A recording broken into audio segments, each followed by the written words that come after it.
Hey everyone, this is Elena of the Witches Box, and I'm here today with another episode of Witch Booktube. We're back after a little bit of a holiday break. I'm so excited to be back because this first book I've had for several years, since early, I believe, 2018. I read it then. I had it on my shelf, but I pull it out from my shelf often, and I mentioned this book so often that literally this week I was like, how have I not made a video about this book? I recommend it to everyone who asks the question, I want to learn to row, where do I start? You start here, you stay here, you never really literally have to buy another book again. This is how good this book is. Holistic to Row by Benebell. Let me read you her bio and then we're just going to dive in. This is like the book. This is the book. That's what I'm saying. Okay, you ready? Benebell is a certified tarot master by way of the Tarot Certification Board of America and is a longtime practitioner of the art. Wen is also a California and New York attorney and general counsel at a venture capital firm in the Bay Area. In addition to tarot, Wen is a feng shui consultant, an I Ching practitioner, numerologist, and astrology enthusiast. There's a couple of things I want to say first before I go into the details of this book. Yes, tarot for divination. Yes, tarot for, am I going to pass the test next week? Am I going to get that promotion? And you want to do divinatory prophecy to see like what is going to happen. Sure, you want to tell the future. The tarot is a great tool for that. But the tarot is so much more than that. And here, if you've been around the Witches Box for a hot minute, I say this all the time, you know by now that really my witchcraft is very deeply rooted in personal transformation and deep self-inquiry. You cannot be effective in your life in the world in any way, not just magically or spiritually, but in any way, unless you have some sort of an idea of who you are and why you are and what your makings are psychologically and emotionally and intellectually and all the things. Understanding who you are and what drives you is an incredibly powerful tool and an incredibly powerful practice that supports your witchcraft, that supports your health, that supports your capacity and ability to respond to your world in an empowered way, as opposed to react to anything and everything that comes to you in a very out of control and very disruptive way. This is key to psychological health. So it follows that this is an important part of your witchcraft practice. It is the integral part of my witchery. It is, even though we don't fully focus on it, obviously so, on the surface of the Witches Box and the things that we do here, trust and believe that it is woven into everything that we do here at the Witches Box. I just haven't been super duper overt about it, but I kind of have.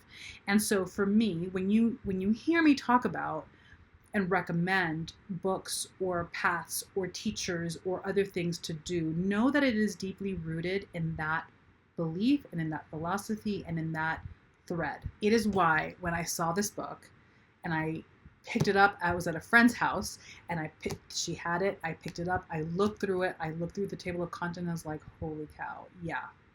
This is my way of working with the tarot. Granted, I learned a tremendous amount from this book, but I use the tarot mainly.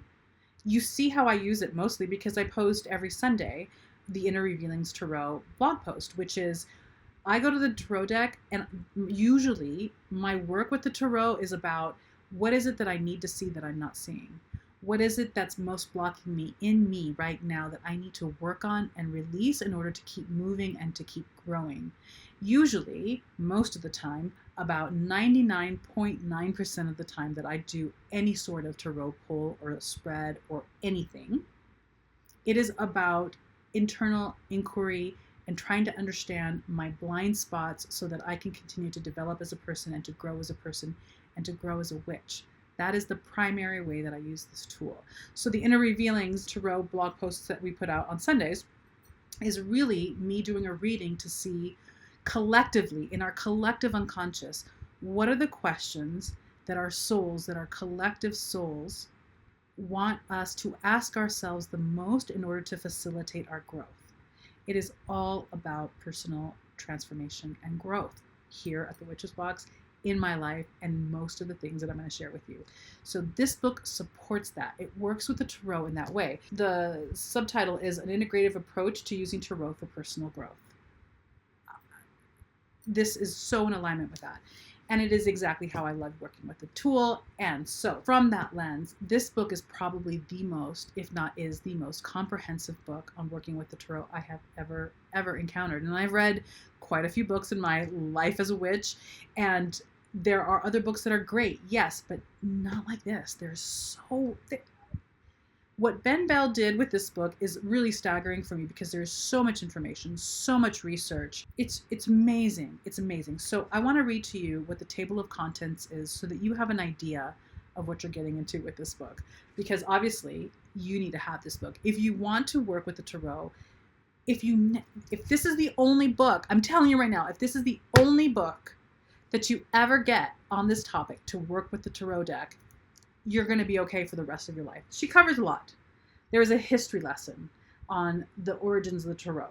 Then there is a whole section, chapter 3, on allaying fears, on offering different theories of why it works, how this magic works, and how we're working with the tarot, different theories across time and history and cultures, and how all that played out. I'm going to read you some of those things. So from fear to understanding synchronicity, apophenia and patronicity, the Forer or Barnum effect, divine and occult theories, myth of divinations and fulfilling prophecy, the theory of chi, projective psychological testing, all of this under the section of the theories behind the tarot. She goes into how to choose your deck, which deck to choose, how do you connect with your deck, how do you care for your deck, how do you connect or care for that connection. It goes into the anatomy of the Rider-Waite Smith tarot deck. I talk a lot about this. This is one of the things that I, when people ask me about wanting to start working with the tarot, where should they start? What deck should they buy? When you're learning the tarot, it is really probably the best thing to do to get the Rider-Waite Smith tarot deck, simply because most of the time when you're reading a book on how to read, it's going to be based on the iconography of that deck. That is the deck that holds the typical, traditional, mostly used symbology behind the archetypal energies of each of those cards, right? It is after you've learned that, this is my advice, after you've learned that language on that basic layout, on those basic images and symbols and correspondences, that then you can venture out into other tarot decks that have different imagery, different art. Sometimes it's more, sometimes it's a lot less. The one that I do is so abstract, so stylistically just different from the Rider-Waite, but I only used that deck after I had spent quite a lot of time really learning the language of the Rider-Waite. So in the book, she will go into the anatomy of the Rider-Waite tarot deck, which then takes you into the meaning and the symbols and all the correspondences of every card. You will get that. You get all of that in the book. Then it goes into something which I love, because this is me. This is a huge part of my life. How to keep your personal journal, and several different types of journals, if that is something that calls to you, which is your personal glossary of card meanings and how to put that together, log of readings and client notes, card reflections, practice development, and really documenting what that looks like for you over time. A reference library for you, because again, the way our language begins to develop individually with the deck will change and alter over time much differently, maybe, usually, than the symbology and the correspondences and the meanings that you learned originally. Often, I will have a reading that I'll put up on the Inner Revealings Tarot posts on Sundays on the blog. And inevitably someone will say, that's not what those cards mean. It's like, yeah, that is what those cards are saying to me, right? Because now we have a relationship. Now we've worked together. And I know when a certain card comes up for me over and over and over again, it's actually referring to something specific. It may not be the same thing for you, right? Because it is an intimate relationship. And so having a reference library that you document, where whenever the Empress comes up for me, it's really about these specific themes in my life, because it's historically what it's been. It's how we relate to each other. Having a reference library journal is really, really great. And then also goes into the beginner rote learning method, like how to learn as in the beginning, as you're a beginner, in terms of what the meanings of each card is.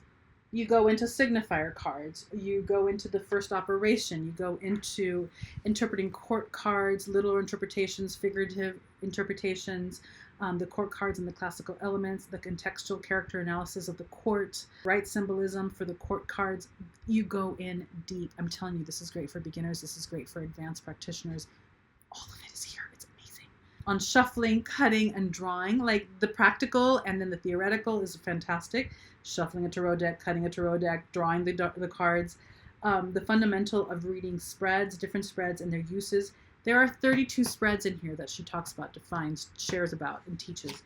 Amazing. The consideration of the spread landscape, the significance of the major arcana, the significance of the court cards, card reversals, the significance of numbers, the significance of suits, elemental dignities, elemental affinities in the minor arcana, directionality, the color of the sky, intuitive reading, how frequently may seekers consult the tarot, checklist for consideration points for your reading, a checklist for recommended exercises, devising, and this is a really great section, devising your own tarot spreads, and under that heading, how to articulate purpose and objective of a spread, how to decide theoretical or philosophical principle of the spread, applying the principle to a tarot spread layout, deciding the total number of cards for a tarot spread that you're creating, and determining the indication of each card in each position. It'll teach you how to do that. Beautiful. A step-by-step and to the analytical process of tarot readings. There are 5 components to circumstance, so force majeure, karma, disposition, education, action, assuaging seekers when a reading seems negative. So she goes into that. Super helpful. I mean, it's over 870 pages, 60 pages. The setting of a tarot reading and energetic supplements. So the space that you're setting and container that you're setting for it. Reading from the conscious versus reading from the unconscious. Intermediate ruminations and practicum. The value of meditation to a tarot practice. Inappropriate questions. Ethical considerations for the tarot. Like my arm is getting tired for holding this book up. Oh my God. Tarot and love. Tarot in the professional development, using tarot to build resilience. She goes into the 7 characteristics of resilience, which are optimism, confidence, humor, expression, focus, connections, and devotion. The analytical process of a resilience reading, positive affirmations in tarot, depth diagnosis, the opening of the key, the Tarot of Marseille and the Thoth, so you get information on those decks as well. The professional practice of tarot, which I think is fantastic because everyone, not everyone, but people who do their own readings eventually move on at some point or another to read for others. This is amazing. So she covers governing law, business formation, business model, marketing strategy, consumer analysis, competitor analysis, the 4 Ps, product, pricing, placement, and promotion. Practical or practice approach, ensuring a safe environment, pro bono publico reading. And then she includes here a personal essay on how she got started. There's tarot spread quick reference. There is a whole appendix on astrological symbols and elemental associations. I mean, what? More. There's more. Ruminations on the major arcana, profile tables and ruminations, profile tables for interpreting court cards, numerological associations, the Pythagorean numerology, sample logs and templates that you can use, and the Marseille Tarot Major Arcana. Listen, I bow down to her because this is an amazing book. It's an amazing piece of work with so many layers, so much added, so much research. The note section in the back is extensive. The research that she did, extensive. The index, I gotta say this. The index, of course, is super thorough and detailed and long and lengthy because there's a lot covered in this book. And as a little side note, I gotta throw some shade to a book that I'm not even gonna name. This book has got so many references in it that there's no way to have a book like this without an index, which she has. But there's another book in another topic with just as much extensive, super detailed information. And it's a book that I reach for often. And it doesn't have an index. And it's like, what is happening right now?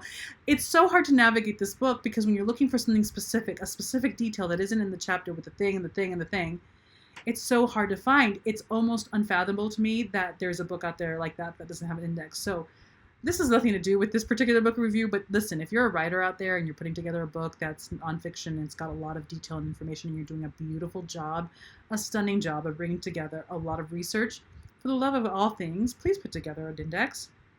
How is that not a thing? It's got to be a thing. So anyway, there's an index in this book. It is so extensive. There's so much in this book. I highly recommend it. I can't say enough good things about it. By the way, and I don't even think that I said this, but she does a gorgeous job of tying in Western and Eastern philosophies. A lot of Jungians, the Jungian archetypal readings are in this book in terms of the cards and what they stand for archetypally. So there is that layer as well, which is obviously what speaks to me because I'm just such a Jungian head at this point. So there's that as well. I say this to the subscribers all the time. I say this to everyone who asks me. If you want to learn to work with the tarot, this is the book that you have to have. If you never buy another book again, you're pretty set with this one. It's that extensive. It's that well done. She did a gorgeous job. It's pricey, but it's worth every penny of it. In the US, it's $29.95. In Canada, it's $35. Well worth it. I said, again, I'm kind of surprised at how well it's held up because I'm kind of abusive with my books. I bought it over 2 years ago. It'll probably be 3 years in a couple of months because I don't remember exactly. I think it was early 2018 that I bought this book. And I pull it off my shelf so often. It's that good. Get the book. Get the book. So there you go. Holistic Tarot by Benebell. When I highly recommend it. It's a 5. It's beautiful. Well done. Thank you, Benebell When, for this beautiful resource. It's gorgeous. And that's it for today. It's a lot, right? So thank you for joining me. Thank you for sitting with me this long.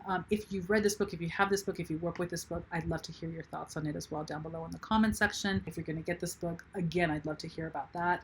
And we will talk next week about another book. And that's it. Have a wonderful day. Bye.